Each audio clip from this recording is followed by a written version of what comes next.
Hello, everyone, and welcome to Localogy's latest video roundtable. I'm Mike Bolin, Senior Analyst with Localogy. And today we have a special episode where we've invited some leading thinkers from our community to talk about some notable M&A and funding activity of the last week. So to do that, we have Chris Legg, who's Senior Managing Director of Progress Partners, and Luca Secchi, who is VP of Corporate Strategy at Endurance International Group. So, gentlemen, welcome to the program. Thanks. Thank you for having us. Yeah, so we'll have fun. We have a lot to get to. But first, for those unfamiliar and for the sake of context, let's talk a little bit about you guys. If you want to give a kind of a quick self-intro on yourself, your role in your company, and let's start with you, Chris. Sure. As you said, Senior Managing Director of Progress. What's Progress? We're an investment bank, actually kind of a merchant bank. I call myself a banker by day and sort of investor at night. We basically play with mostly private companies, and we sell them to companies like Endurance, Lucas, and GoDaddy and others. We spend a lot of time in around MarTech, AdTech, and so therefore that gets us a lot into the SMB ecosystem. Mm-hmm. And we do capital raises, sell side, and actually we've done a fair amount of buy side as well.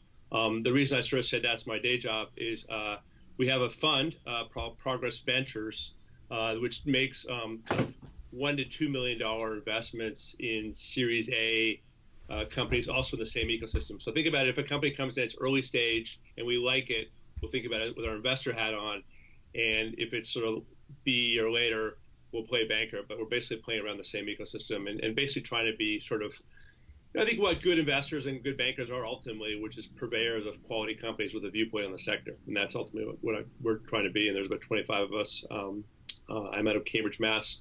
My other partners are here in Boston, New York, and San Francisco. Nice. A lot there that's relevant for today's discussion. So, Luca, tell us a bit about yourself. So I'm usually on the other side of Chris. So I head up corporate strategy at the Endurance International Group. You might not be familiar with the company because we are a holding company, very acquisitive, that have more than 45 brands that actually help small, medium businesses all around the world with their web presence and digital marketing, email marketing needs. I head up corporate strategy, so I'm actually very involved in both M&A target evaluation and M&A strategy in general. Before that, I was also in a number of roles around strategic partnerships, and so I'm actually very familiar with the entire SMB software ecosystem in our key markets that are really, global, but especially the U.S., Latin America, and Asia Pac, with a focus on India. Yeah, that's great. So thank you both for being here, and let's get right into it. So as I mentioned, our theme today is funding and M&A activity, which are areas you both are very obviously have a lot of perspective and knowledge authority. So there's actually three items on the table today that all kind of crept up last week. One of which is Podium's funding. Second is Foursquare and Factual's merger. And then also GoDaddy acquired Neustar's registry business. So all of these things we've written about on Localogy Insider, and this is our chance to go a bit deeper. So let's start with Podium. So to tee that up for you guys, just some of the facts of the deal. So Podium essentially is a provider of customer reviews optimization software and operational and interaction tools for SMBs, and that includes, customer messaging. They've also moved into payments processing in a bit of a kind of diversification and expansion move recently. So last week they announced they closed 125 million Series C, which was led by Y Combinator's Continuity Fund with participation from Google Ventures and Excel and a handful of others. And this brings their total funding to 218 million and gives them a post-money valuation of 1.5 billion.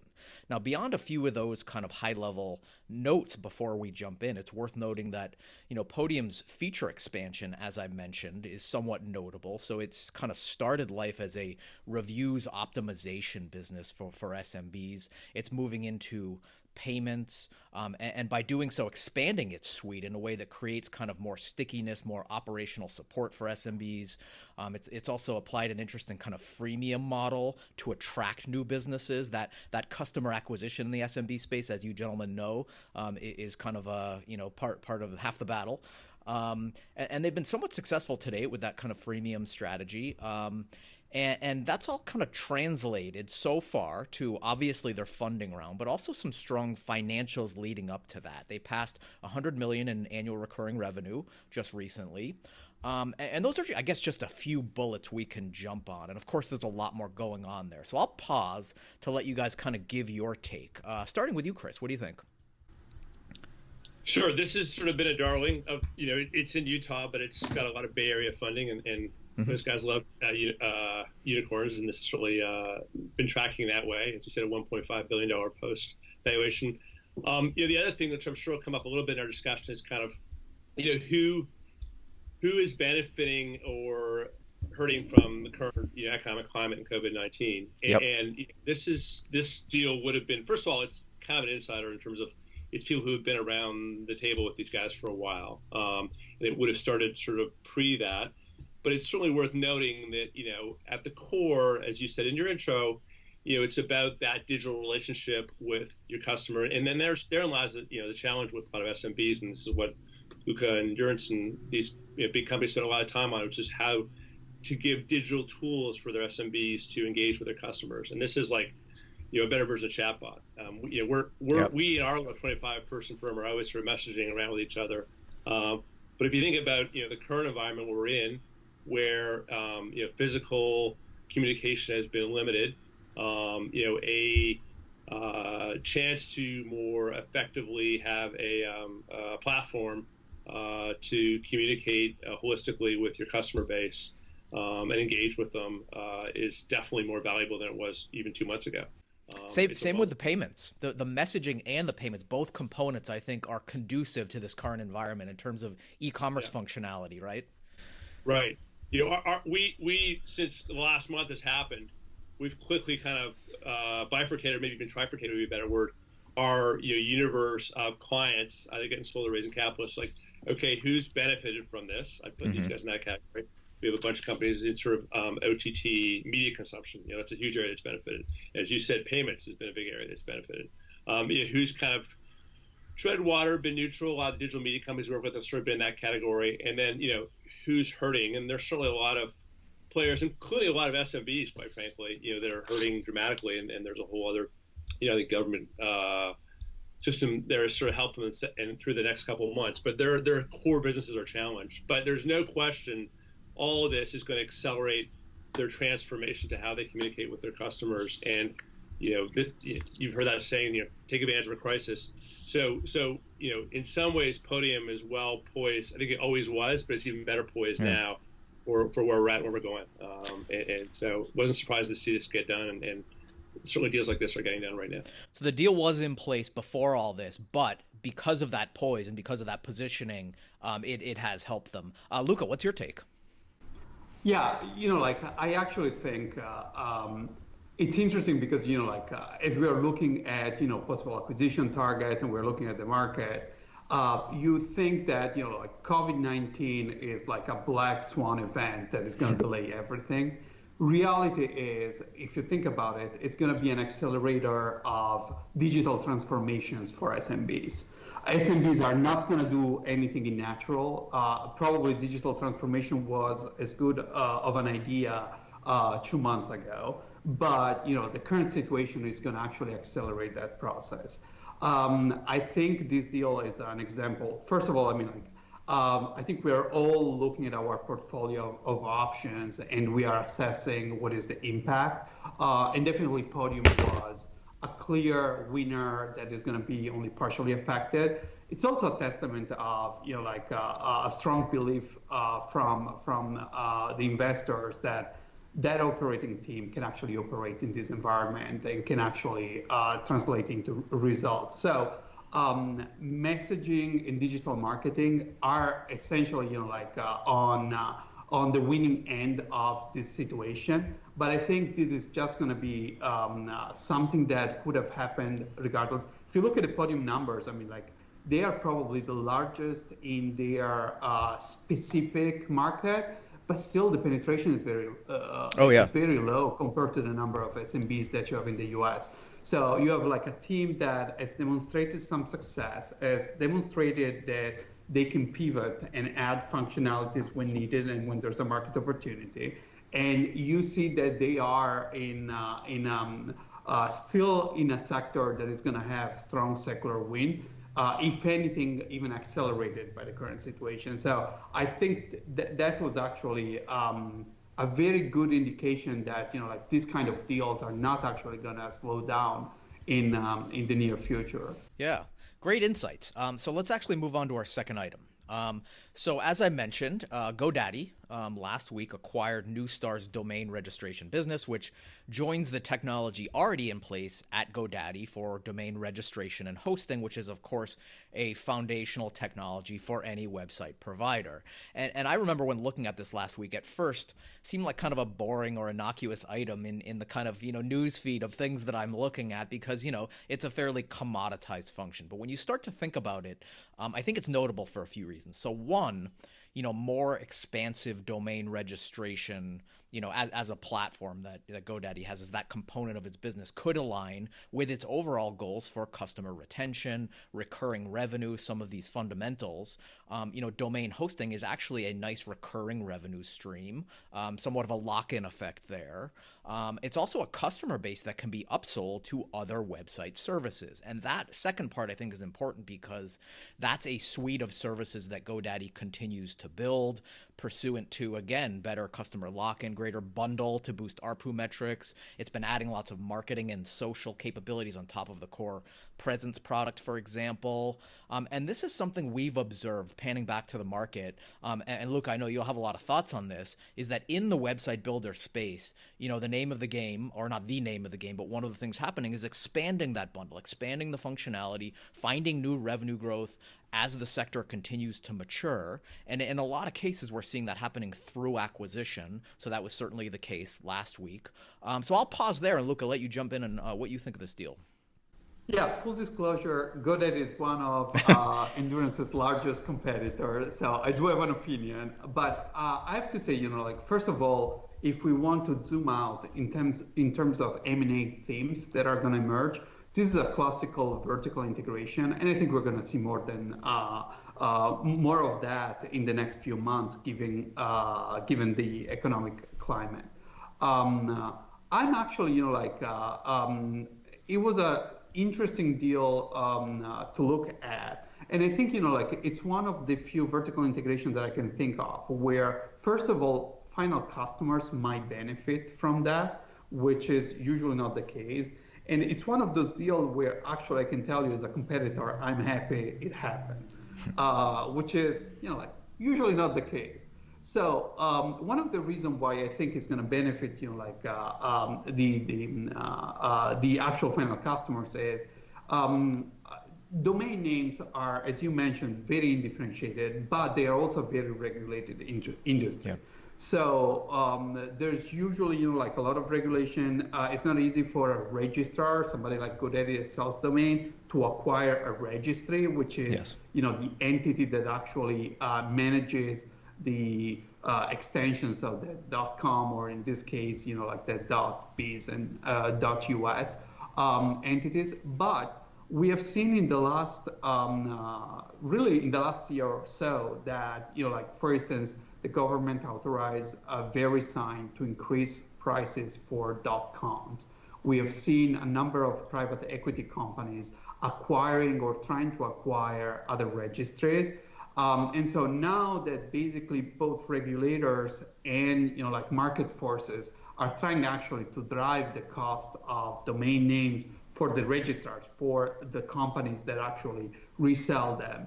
I think it's actually a positive thing that somebody like GoDaddy is vertically integrating and will be able to actually set the prices to a place where it actually makes sense and it leaves room to add basically margin to expand the ARPS with more value-added solutions.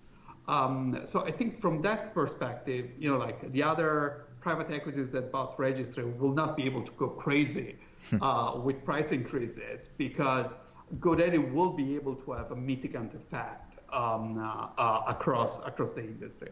Also, the thing that I will mention, the domain market, in the domain market, like GoDaddy is by far the largest player. I think they have a share. They had an investor day last week. They mentioned that like they have as much market share as the next 10 competitors. So they were actually one of the few players that is so exposed to domains where they have a scale where that kind of vertical integration makes even more industrial sense.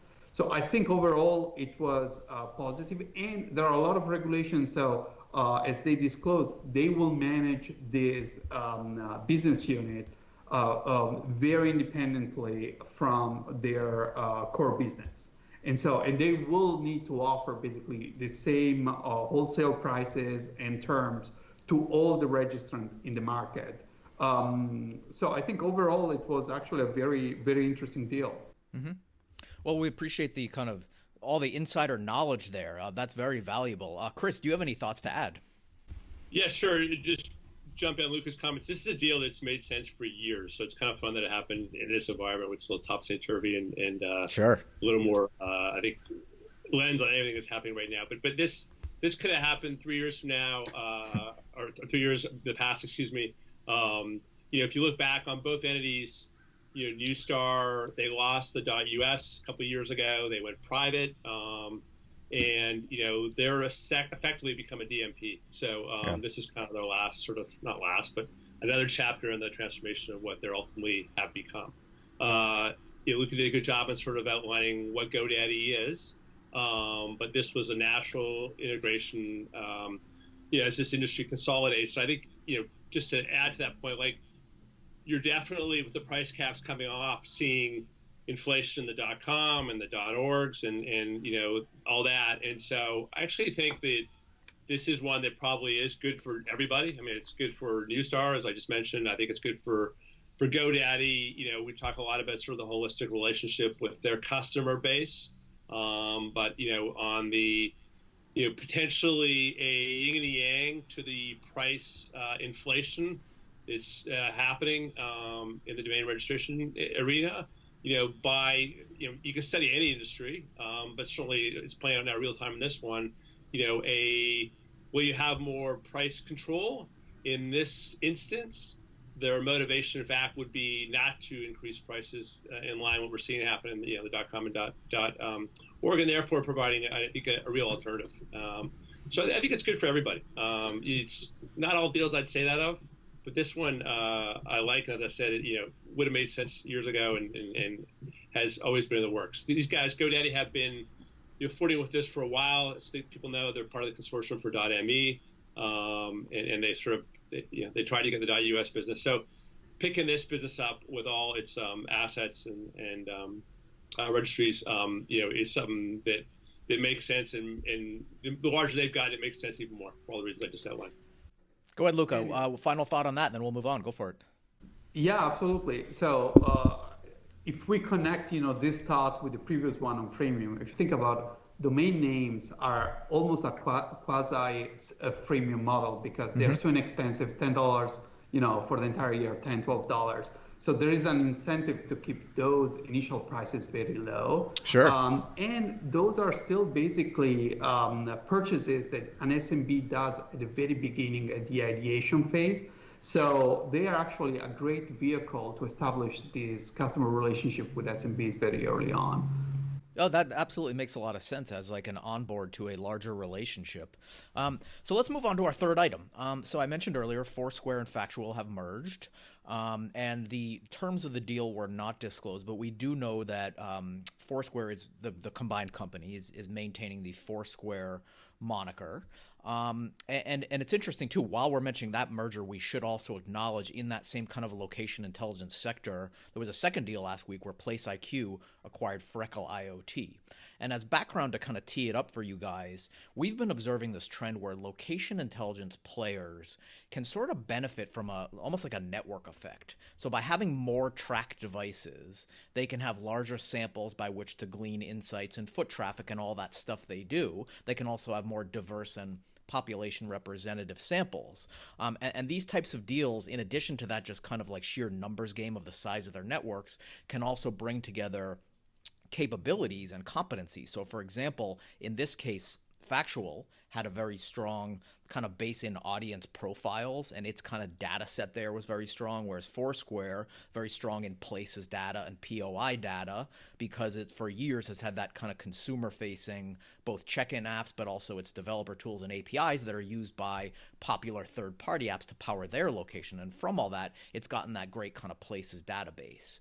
And then on top of all of that, we see a lot of headwinds in the location intelligence space with both legislative measures like GDPR and CCPA, but also private sector measures like the difficulties in getting location opt-ins at the OS level, where if you look at iOS 13 and Android's latest firmware. So you combine all of that, and it's getting harder for those folks to get the data and operate and do what they do. So we've been actually predicting for a while we're going to see consolidation in this sector, as a lot of these companies are going to have to kind of pool resources.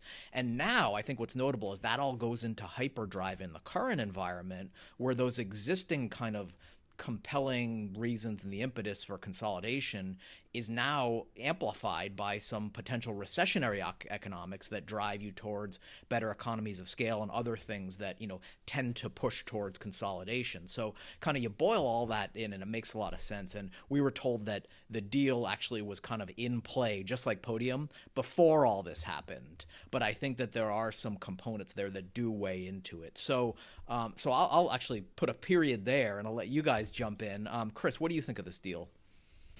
Yeah, you said it well in your intro. I mean, there's a lot happening here, and this is sort of consolidation 101 at so many levels.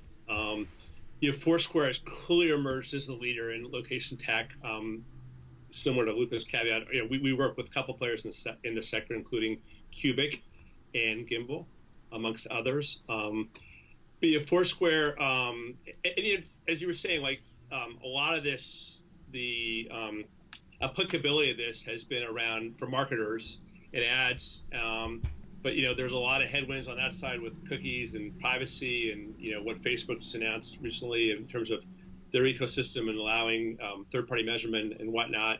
And let's be honest too, as an individual, there's sort of a level of weirdness when you walk by something and pick up an ad for it. So there's a whole bunch of social factors, but the power of this technology and the applicability, again, in the current environment, with tracking and especially around COVID and government uses and otherwise. So there's widespread applicability. Yeah. I think the business models are changing dramatically. To get to the specifics of this transaction, Foursquare, in an industry that, for all the reasons we've just said, is ripe for consolidation, Foursquare was, has and continues to be the consolidator, the largest player. Let's go back to a year ago when they bought Placed, which, by the way, was bought by Snap, 2 years before that. And they did a good job with it and helped it grow and made it even more valuable, but then realized they didn't need to own it. And so, Foursquare picked up that, and that was a really good deal for them. In some ways, I think a kind of a key deal for who they are today. And then I think Factual is probably, as you noted, in place before the current downturn, but also, Factual had raised a bunch of money. In fact, they raised $40 million last year, $100 million in total. We're not break even. Their growth was slowing, and when you're not when you're going through cash and slows, you sort of start to have to find a home. And so I think that's a good way to think about some of the drivers of this deal. I mean, from another perspective, of course, as well, they do something different than Foursquare does. They're really fantastic and great at measurement, and so Foursquare sort of needed that in its arsenal as well. And so now they have the whole package, from delivering audiences to measuring them, and then as we talked about earlier on, the applicability of all that is sort of changing and evolving. They're in a good position. The 150 million revenue, the combined company, a nice, the broadest product suite of all the players. And you mentioned earlier on, Place IQ about Freckle. There's a bunch of other sort of consolidated happening at the level just below that. But these guys are clearly going to be around and have a nice sort of consolidated platform that appeals to everybody in that ecosystem as that ecosystem evolves. I'll stop there. And Luca, before you jump in, I want to address the concept of applicability. I fully agree, and it's not only applicability in this current environment where things like location technologies and location intelligence can be used for contact tracing and lots of things like that, but there has already been a steady trend towards a lot of these location intelligence players moving away from marketing endpoints. So their data being used to support enterprises on operational levels, whether that be things like everything from fleet management to deciding as a franchise, where do I want to put my next location? And I can use this intelligence to see where my brand affinity might over-index against my brand presence. And, stuff like that. I think and we've probably not even seen the end of that list in terms of the creative ways that data can be used that's outside of the realm of like ad targeting or attribution or those traditional ways we often think about those data sets. So Luca, what do you think about this deal? Well, first of all, I mean, it's funny to think about, when the worst thing that could happen to us by walking around was to get like a locally targeted ad. Like, there you go. Good old times. But yes, I think, we're going to see a lot of consolidation there. That's a market where I feel like it's mostly, Apple, Google, and Facebook against everybody else. So I think everybody else will need to get, way larger than what they are today, and so consolidation is bound to happen. I think there are market forces at play. There are also pure technology reasons why, at the end of the day, even cross-platform attribution, or even deduping the same user that you might detect on a couple of different platforms requires a certain scale, even with the best machine learning that you have, that I think the incentive and the economy of scales are definitely there. I think, the probably underappreciated impact of the COVID-19 situation is that companies right now have, they're going to have probably one or a couple of months of super interesting data where they can see the value of foot traffic. And impact. I mean, because if you think about, the large retailers, but even SMBs that have like a mixed model where they sell online and they have foot traffic, and one reinforces the other. Attribution has not been solved, as we know, but right now we have like this unique situation where, one component of their revenue mix is completely disappeared. And so you will see the value of online, and you will see the value of foot traffic amplifying your digital effort.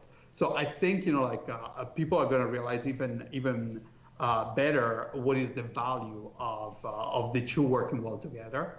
And so I think it seemed like this was like a natural deal, and I believe there are probably going to be like a few other ones in this area in particular. Yeah. We've actually made the prediction in the pages of Localogy that in the location intelligence space, also in the website builder space, those were kind of two that we've been predicting consolidation, and that continues to roll out. Okay, great. So that's all the time we have. I want to thank you, gentlemen, for spending time with us. Thank you so much. Thank you. Fun to watch what's happening out there. Yeah, absolutely. Very insightful stuff. We'd love to have you guys back on the show to follow up on these topics and others that we run into. We'll make it an ongoing thing. So I want to thank you all for watching. Stay tuned for more from Localogy, including thought leadership, events, and written narratives. So I'm Mike Boland. Thanks for watching.